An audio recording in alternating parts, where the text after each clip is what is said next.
natural ito po kayo ng plastic bottle. Yung mga ganun, ha? Okay. Oy, cut feeder. Ito yung mga yung gusto maglalagay. Sige, bye-bye. Wait, ayan. Ngayon ko muna, tapos meron kang plastic bag, tapos i-roll niyo po na maayos.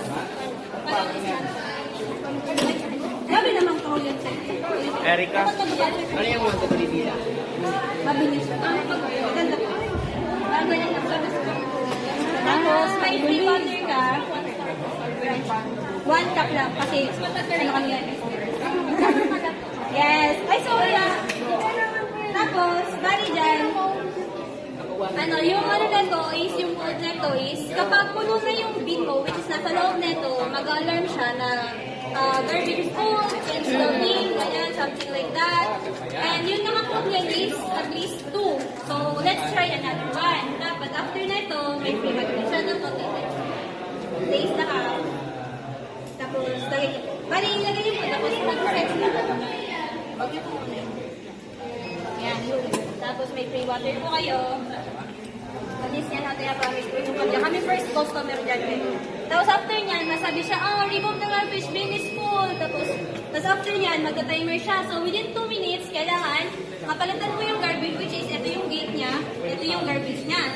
Mapalitan mo siya, tapos after neto, mapalitan, matatapos yung 2 minutes, from the top ulit yung process niya, yung code niya. Ano sa tinatapon? Dito po. Ganyan lang kasi. Dito po sa kabila, yung Okay. So, preparation na.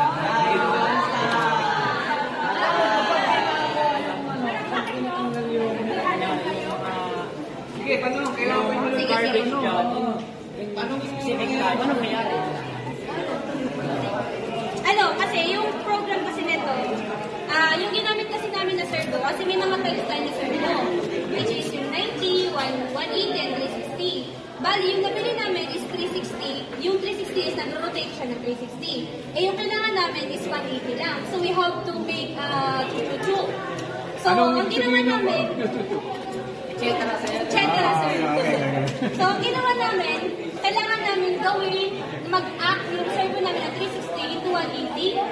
And yung ginawa namin is, yung servo motor, kailangan niya mag-detach within this time para maging act siya na 180. Let's say, yung servo niya, mag-rotate siya, pag gano'n, yung time niya is 0.5. So, it says na 100 millisecond.